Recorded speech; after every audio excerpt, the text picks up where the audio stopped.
Welcome to R N Reddy IT school. ఈరోజు మనతో పాటు జాబ్ గ్యారంటీ స్టూడెంట్ వినోద్ ఉన్నాడు. వినోద్, హాయ్. మీ క్వాలిఫికేషన్, పాస్ట్ ఇయర్ అండ్ మీ హోమ్ టౌన్ ఎక్కడ? I'm Vinod Chityala from Kurnool district. నేను బీఎస్సీ 2021లో కంప్లీట్ చేశాను. అది కెమిస్ట్రీ బ్యాక్గ్రౌండ్. అది కంప్లీట్ అయిపోయిన తర్వాత పీజీ చేద్దాం అనుకున్నాను, కానీ సాఫ్ట్వేర్ ఫీల్డ్ బాగుంటుందని ఆర్ఎన్ రెడ్డి ఇన్స్టిట్యూట్ గురించి మా ఫ్రెండ్ చెప్తే ఇక్కడికి వచ్చి జాయిన్ అయ్యాను. అక్కడ వచ్చిన తర్వాత జాబ్ వచ్చింది, కానీ అక్కడ సర్వే అవ్వలేకపోయాను, కొంచెం ప్రెజర్ ఫీల్ అయ్యి. సో ఫస్ట్ ఎన్ని రోజులు క్లాసెస్ విన్నారు మీరు? ప్రిపరేషన్ 6 months పెట్టింది సార్. 6 months అయినాక ఇంటర్వ్యూ స్టార్ట్ అయింది. సో ఎన్ని ఇంటర్వ్యూస్లో ఫస్ట్ జాబ్ వచ్చింది? నాకు సో వినోద్ విషయంలో చెప్పాల్సింది ఏంటంటే, ఒకసారి జాయిన్ అయ్యి మళ్ళీ దానికి బ్రేక్ చేసి మళ్ళీ వచ్చి మళ్ళీ ఇంటర్వ్యూస్ అటెండ్ అయ్యి రెండో జాబ్ ఈరోజు వచ్చింది తనకి, అంతే కదా? Second job. సో ఫస్ట్ ఎన్ని ఇంటర్వ్యూస్ అటెండ్ అయ్యారు? నేను 4th ఇంటర్వ్యూ జేనెట్ టెక్నాలజీస్లో జాబ్ వచ్చింది, మంచి ప్యాకేజ్. అక్కడ ఎన్ని రోజులు పనిచేశారు? 22 days పనిచేశారు. సో 22 days పనిచేసిన తర్వాత అక్కడ కొంచెం తను స్ట్రెస్గా ఫీల్ అయ్యాడు, అంతేనా? ఫస్ట్ టైం కాబట్టి. ఫస్ట్ అదే రూరల్ బ్యాక్గ్రౌండ్ కదా, కొంచెం విలేజ్ బ్యాక్గ్రౌండ్. ఓకే. సో అప్పటికి మన దగ్గర సెమినార్ యాక్టివిటీ జరుగుతుందా ఇన్స్టిట్యూట్లో? లేదు, మాకు అటెండ్ అయ్యావు. అప్పుడు మరి ఆ తర్వాత నువ్వు సడన్గా కంపెనీ నుంచి మీ పేరెంట్స్ నుంచి ఫోన్ వచ్చింది మాకు, సార్ వినోద్ అంటే. లేదు, కంపెనీలో ఉంటాడు, కంపెనీకి కూడా పోలేదు అంటే. కంపెనీ వాళ్ళకి మేము చేసాం మన స్టూడెంట్స్కి. సార్ రాలేదు వినోద్ 2 రోజుల నుంచి అని చెప్పారు. అసలు ఏం జరిగింది అప్పుడు? సెల్ స్విచ్ ఆఫ్ చేసుకొని జస్ట్ నేను తిరుపతికి వెళ్ళిపోయాను సార్. అంటే ఎందుకు అట్లా? ఆ సిచ్యువేషన్లో నేను అలా బిహేవ్ చేశాను సార్, అంతే. నాకు ఐడియా లేదు అంతగా. బాగా టాస్క్ చేశాను. సండే బాగా ప్రెషర్లో ఉన్నాను ఫుల్గా. టాస్క్ అడుగుతున్నాను. అంటే ఎవ్రీ వీక్ అండ్ వీకెండ్కు నాకు మీ కొలీగ్ మన స్టూడెంట్ గీత చెప్పింది, ఎవ్రీ ఫ్రైడే టాస్క్ ఇస్తారు, మండే కల్లా సబ్మిట్ చేయాలి. ట్రైనింగ్ పీరియడ్ అది. ఓకే. సో అక్కడ సండే నుంచి నువ్వు కనపడలేదనేది వచ్చింది, అంటే మీ వాళ్ళు చెప్పటం. సండే నుంచి మాకు టచ్లో లేడు అని చెప్పారు, మండే పోలేదు ఆఫీస్కి. సో అంటే ఏమైంది అప్పుడు? వీకెండ్లో ఫుల్గా ఇంకా టాస్క్ పైన కూర్చొని టాస్క్ కంప్లీట్ చేసేసాను సార్.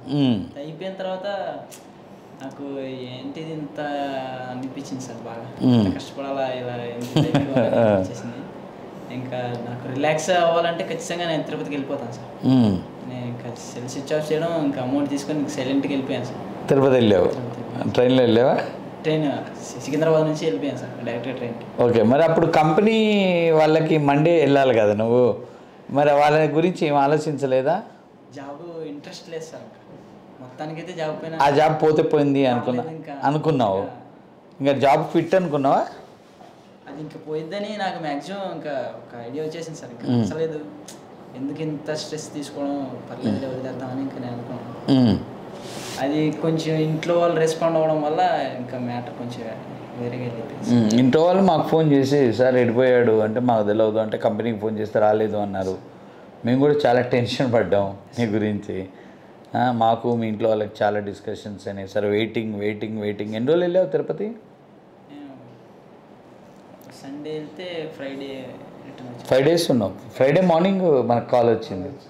సో వెళ్ళారు మీరు, వెళ్ళి మళ్ళీ ఫ్రైడే మార్నింగ్ డైరెక్ట్గా ఇంటికి వెళ్ళిపోయావు. సో మరి ఇప్పుడు ఇక కంపెనీలో జాబ్ పోద్దని తెలుసుగా, పోతే పోనీ అనుకున్నావా?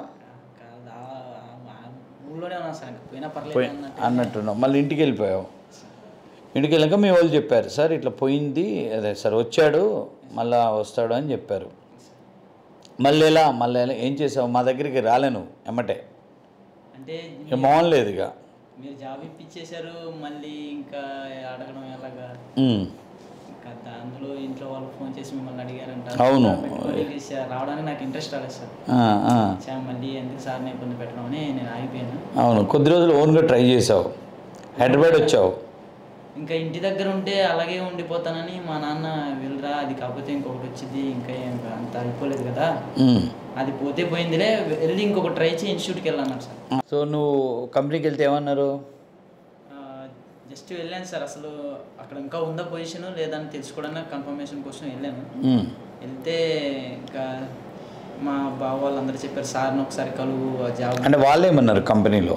కంపెనీ వాళ్ళు బాబు ఇలా వెళ్ళడం అసలు రాదు కాబట్టి నువ్వు అసలు కంపెనీకి రాకూడదు, 2 days అసలు రావద్దు, 2 days అసలు కంపెనీ సైడ్ రావద్దు, ఇప్పుడు మేము చెప్తాం నువ్వు పొజిషన్ ఉందో లేదో దాన్ని బట్టి మాట్లాడదాము.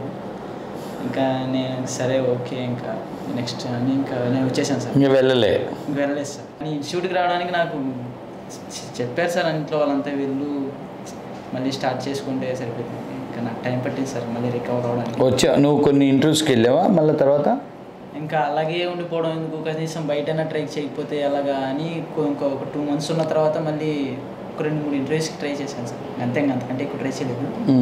వెళ్ళిన తర్వాత ఇంక ఇదేం వర్కౌట్ అవ్వదు ఎలాగా అంటే మా బావ మళ్ళీ సజెస్ట్. ఓపెన్ కాంపిటీషన్లో వెళ్ళావు రెజ్యూమ్ పట్టుకొని, ఇంకా మా దగ్గర రావటం మొహం లేక అటు వెళ్ళావు. వెళ్తే ఏమైంది ఆ ఇంటర్వ్యూస్లో? అక్కడ నేను కొంచెం డిప్రెషన్లో ఉండడం వల్ల పర్ఫార్మెన్స్ చేయలేకపోయావు. అప్పుడు ఇంకా ఇలాగే కష్టమని ఇన్స్టిట్యూట్కి వచ్చేస్తే సరిపోద్దని మళ్ళీ మీ బావని తీసుకొని వచ్చావు. మా బావే చెప్పారు సార్ ఇన్స్టిట్యూట్కి వెళ్ళు మాట్లాడు, సరే వచ్చిందండి. ఇన్స్టిట్యూట్కి వచ్చినప్పుడు మీ బావని తీసుకొని రా, నిన్నైతే నమ్మము, మళ్ళీ నువ్వు వెళ్ళిపోతే మేమేడ పరేషాన్ కాము అంటే మీ బావ వచ్చి రిటర్న్గా రాసి ఇచ్చాడు, నాది బాధ్యత, ఎక్కడికి వెళ్ళడు, వెళ్ళినా మిమ్మల్ని ఏం అడగం మేము అని చేశాడు. సో అక్కడి నుంచి ఎన్ని రోజులు ఇంటర్వ్యూస్ పట్టినాయి ఇక్కడ మన ఇన్స్టిట్యూట్లో? మళ్ళీ నాకు జాబ్ పోయి ఒక 3 months పోతే ఇక్కడ 3 months అయింది సార్. 3 monthsలో మళ్ళీ ఇంటర్వ్యూస్ అటెండ్ అయినావు? 15 above అటెండ్ అయ్యావు. సో మళ్ళా నువ్వు గమనించావు లేదో, ఫస్ట్ టైం అటెంప్ట్ చేసిన ఇంటర్వ్యూ పర్ఫార్మెన్స్ ఇప్పుడు లేదు, కొద్ది డౌన్ అయింది. కొన్ని ఇంటర్వ్యూస్ అన్నీ అటర్ ఫ్లాప్ అయినాయి. ఆ గ్యాప్ ఇవ్వటం అనేది నీకు ఎఫెక్ట్ అయింది కదా? గ్యాప్ కొంచెం ప్రెజరు, రాంగ్ డెసిషన్, ఎవరికి చెప్పకుండా అలా చేయడం, కాన్ఫిడెన్స్ పోయింది, డిస్టర్బ్ అయ్యావు. నాకు కూడా అర్థమైంది. నేను ఇంకా పలకరీలే, ఫస్ట్ వద్దన్నా ఇన్స్టిట్యూట్కి వద్దు, డైరెక్ట్ డ్రైవ్స్కి రమ్మన్నా. ఎందుకంటే నువ్వు వచ్చినా కొద్ది డిస్టర్బెన్స్ అవుద్దేమోనని అనుకున్నా. బట్ తర్వాత సరే వచ్చేయన్నాను, రమ్మన్నాం, మేమేం వద్దనలేదు. ఎందుకంటే నువ్వు సెట్ రైట్ అవుతావని, మళ్ళీ నీకు ఎన్విరాన్మెంట్ ఉంటే హెల్ప్ అవుద్దని. హాస్టల్లో ఉంటే అదే ఆలోచన ఉంటుంది. సో 15 ఇంటర్వ్యూలు పట్టినాయి ఈజీగా సార్, 15 పైన పట్టినాయి కదా. సో మొత్తం పర్ఫార్మెన్స్ పైనే డిపెండ్ అయింది సార్. అసలు ఇవ్వలేకపోతున్నాను. 3 ఇంటర్వ్యూలో నాకు కాన్ఫిడెన్స్ రావట్లేదు సార్. అప్పుడున్నంత అప్పుడు చదివాను కదా అనే కాన్ఫిడెన్స్ ఉండేది, ఇప్పుడు అది తగ్గిపోయింది సార్. సో ఇప్పుడు ఈ 15 ఇంటర్వ్యూలో ఫైనల్ దాకా ఏదైనా ఇంటర్వ్యూకి వెళ్ళావా? ఫైనల్ దాకా వెళ్ళలేదు. ఇదే సెకండ్ రౌండ్కి వెళ్ళడం, ఫేస్ టు ఫేస్లోనే పడిపోతా. బాగా కష్టపడ్డావా ఈ మధ్య? ఇప్పుడు బాగా ఫోకస్ చేశాను సార్. ఎన్ని రోజుల నుంచి? ఒక 1.5 month నుంచి నేను హాస్టల్లో ఉండి కూడా సండే కూడా బుక్స్ మొత్తం రివిజన్ చేసేసి ఒక సబ్జెక్ట్ మీద మళ్ళీ నాకు గ్రిప్ వచ్చేంత దాకా చదివేశాను సార్. ఓకే. ఇక్కడ ఐటీ స్కూల్లో నీకు బాగా నచ్చిన యాక్టివిటీ ఏంటి? ఫస్ట్ ఫోకస్గా చూస్తారు సార్, ఇన్స్టిట్యూట్కి వస్తున్నారా లేదా. ఎక్కువ శాతం హాస్టల్లో ఉంటే ఆ వైఫై యూస్ చేసి సెల్ ఫోన్స్ యూస్ చేయడానికే అయిపోయింది సార్. ఇక్కడికి వస్తాం కాబట్టి మొబైల్ ఉండదు, ఫోకస్గా కూర్చుంటాం, ఒక టాస్క్ ఉంటుంది, ఇది చేయండి అని చెప్తారు. ఫోర్స్ఫుల్గా కనీసం ఓన్గా చదవలేకపోయినా ఫోర్స్ఫుల్గా అయినా కనీసం ఇంట్రెస్ట్ క్రియేట్ అయింది సార్ ఖచ్చితంగా. ఇంకా టెస్ట్లు అవన్నీ నాకు కమ్యూనికేషన్ లేకపోయినా కూడా చాలా బిల్డ్ అయ్యాను సార్. అప్పుడు టెస్ట్ బాగా అటెండ్ అయ్యాను. ఇక్కడ బాగా హెల్ప్ అయిన యాక్టివిటీ ఏంటి? Preparation pattern excellent sir. మీరు వచ్చి డైలీ చెప్తారు కదా సార్, పొద్దున్నే వచ్చి యాక్టివిటీ ఆ రోజు ఏం చేయాలి, అది టాస్క్ టార్గెట్ ఫోకస్డ్గా, అది నాకు బాగా మంచిగా ఉంటుందా? రండి రండి అని ఎంత చెప్పినా వాళ్ళు ఏదో బయట వెళ్ళి తెచ్చుకుంటాం ఫేక్ అని అది ఇది చెప్తున్నారు సార్. అట్లా వెళ్ళేమన్నా సక్సెస్ అయ్యారు ఎవరన్నా? ఎక్కడ సార్, అసలు నేను బయట ట్రై చేస్తే ఆ కాంపిటీషన్లో ఏదో యూట్యూబ్ చదువుకొని వచ్చారు మీరు అన్నట్టుగా చిన్న చిన్న క్వశ్చన్స్ అడిగి పంపించేస్తున్నారు సార్. ఇన్స్టిట్యూట్ నుంచి వెళ్ళే సపోర్ట్ వేరే, బయట నుంచి వెళ్ళే డిఫరెన్స్ ఉందా? నేను ప్రాక్టికల్గా చూశాను సార్.